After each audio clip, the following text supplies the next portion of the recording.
नमस्कार दोस्तों, क्या हाल चाल है।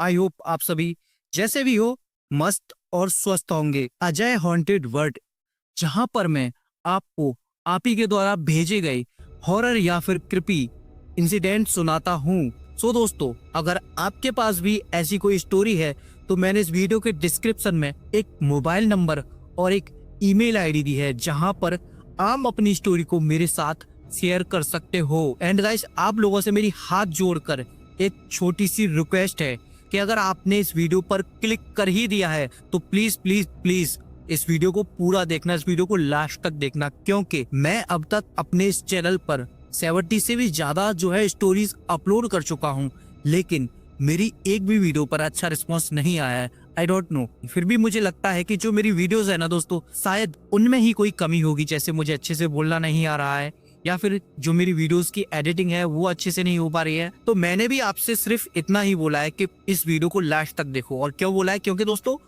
आप इस वीडियो में मुझे एक बार कमेंट कर कर बताना कि भाई मैंने तेरी वीडियो पूरी देखी और तेरी वीडियो में ये प्रॉब्लम है, वो प्रॉब्लम है, तेरी वीडियो खराब है या सही है, जैसा आपकी इच्छा हो आप बोल देना, मुझे बुरा नहीं लगेगा। एंड दोस्तों, इसीलिए मैंने इस स्टोरी को ज्यादा बड़ा नहीं बनाऊंगा। 7 से 8 मिनट का मैंने ये वीडियो बनाया है ताकि आप लोगों का टाइम वेस्ट ना हो और मुझे भी पता चल जाए कि मेरी वीडियोस में जो प्रॉब्लम है एक्चुअल में वो क्या प्रॉब्लम है। तो आप एक बार कमेंट कर कर जरूर बताना दोस्तों। एंड आज की जो स्टोरी मेरे साथ शेयर की है, ये एक मेरे दोस्त ने की है जिसका नाम विवेक है। और ये जो उसने स्टोरी शेयर की है, ये स्टोरी उसके मौसी के लड़के की है जिसका नाम शशांक है। यानी कि हमारे पास जो स्टोरी है शशांक की है। एंड गाइस, मैंने इस शशांक की स्टोरी को फर्स्ट टाइम सुना था तो मुझे लगा कि ये वाकई में स्टोरी मतलब बहुत ज्यादा खौफनाक है। अगर आप हॉरर स्टोरी के वाकई में शौकीन हो तो ये वीडियो आप अंत तक देखना, आपको बहुत ज्यादा मजा आने वाला है। तो आइए जानते हैं आखिर क्या है शशांक की स्टोरी। मेरा नाम शशांक है।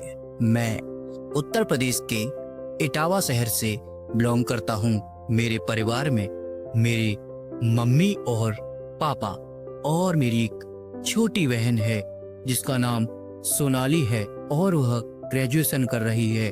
मैंने बीटेक किया था और मुझे बड़ी मुश्किल से एक आईटी कंपनी में जॉब मिली थी जो कि नई दिल्ली के कोरल बाग में थी। मेरी जॉब से पूरा परिवार खुश था, लेकिन माँ को बहुत चिंता थी। माँ ने कहा, बेटा अपना ख्याल रखना। और एक सुबह मैंने दिल्ली की ट्रेन पकड़ी और मैं अपनी जॉब के लिए निकल गया। शुरुआत में मैं एक पीजी में रहा था जिससे मेरा ऑफिस काफी दूर था। ऑफिस का पहला दिन काफी अच्छा था। मेरे बॉस ने मेरे पूरे स्टाफ से इंट्रोड्यूस कराया। मेरा स्टाफ भी काफी अच्छा था और उनके साथ काम करने में मुझे बहुत अच्छा लगता था। लेकिन मेरा पीजी मेरे ऑफिस से काफी दूर था तो मुझे आने जाने में काफी प्रॉब्लम होती थी और अक्सर मैं लेट भी हो जाया करता था। लेकिन कुछ टाइम बाद मुझे एक सस्ता रूम मिल गया जो कि मेरी ऑफिस के पास में ही था। कमरा बिल्डिंग की छत पर था, खुली हवा थी और मुझे लगा यही ठीक रहेगा। लेकिन यहीं से मेरा डरावना सफर शुरू हुआ। पहली रात से ही मुझे उसमें अजीब अजीब चीजें महसूस होने लगी। जब भी मैं अपने कमरे के अंदर होता था तो मुझे अपनी छत से किसी के पायल बजने की आवाजें आती थी। शुरुआत में मुझे लगता था कि शायद ये मेरी थकावट का असर है, लेकिन रात के ठीक 12:13 पर वह आवाज मुझे हर दिन सुनाई देने लगी।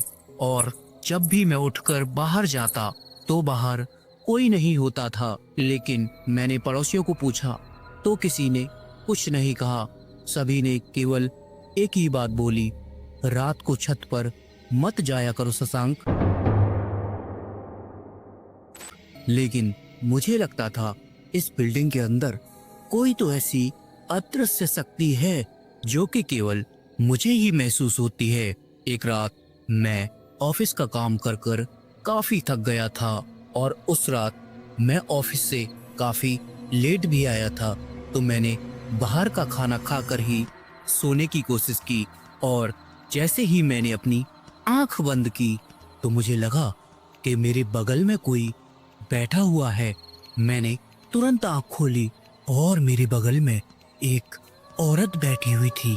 उसका चेहरा धुंधला था, उसके बाल बिखरे हुए और गीले थे।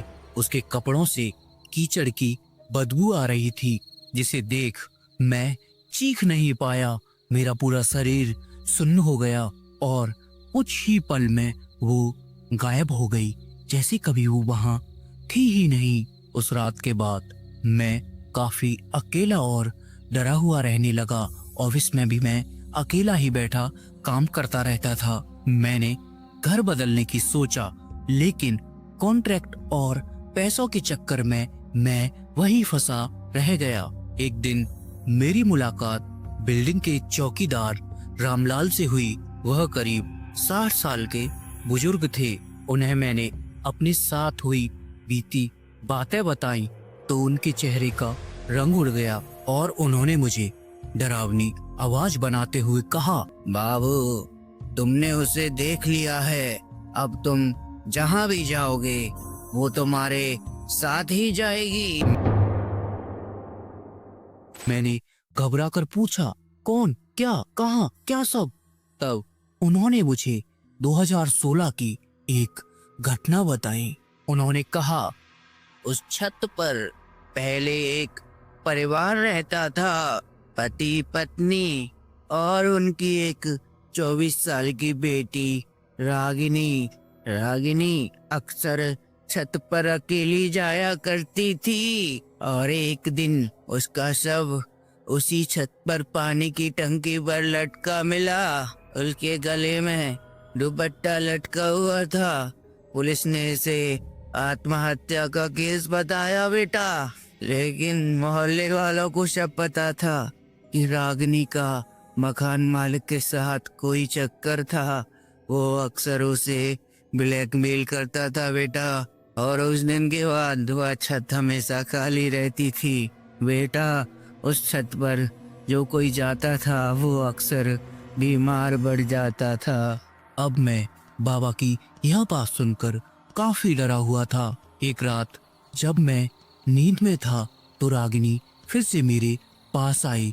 इस बार उसका चेहरा साफ दिख रहा था और उसने मेरा हाथ पकड़ा और मेरे हाथ में एक फोटो थमा दी।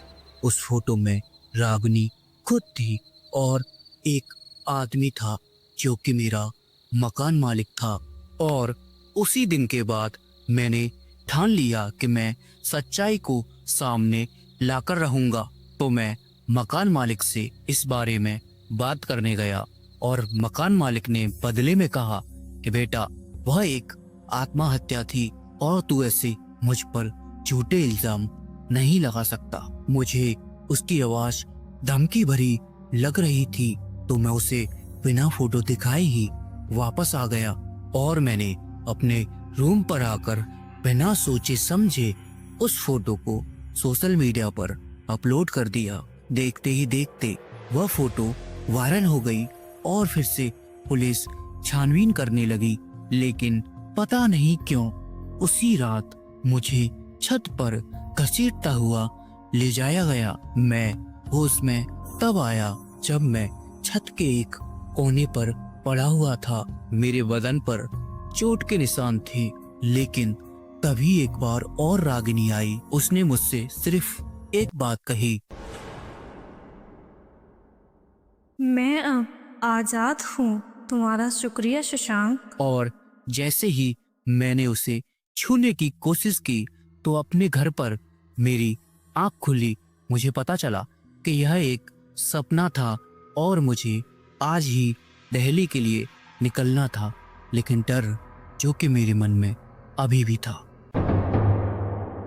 Thank you so much guys video को लास्ट तक देखने के लिए। आपको वीडियो अच्छा लगा है तो प्लीज यार वीडियो को लाइक कर, ऐसे ही और हॉरर वीडियोस के लिए हमारे इस चैनल को सब्सक्राइब कर दो। एंड गाइस, वीडियो में आपको कोई प्रॉब्लम लगी है तो प्लीज एक बार कमेंट बॉक्स में जाकर वो जरूर से बताना। एंड मिलता हूँ एक और नए वीडियो के साथ, एक और नए एपिसोड के साथ।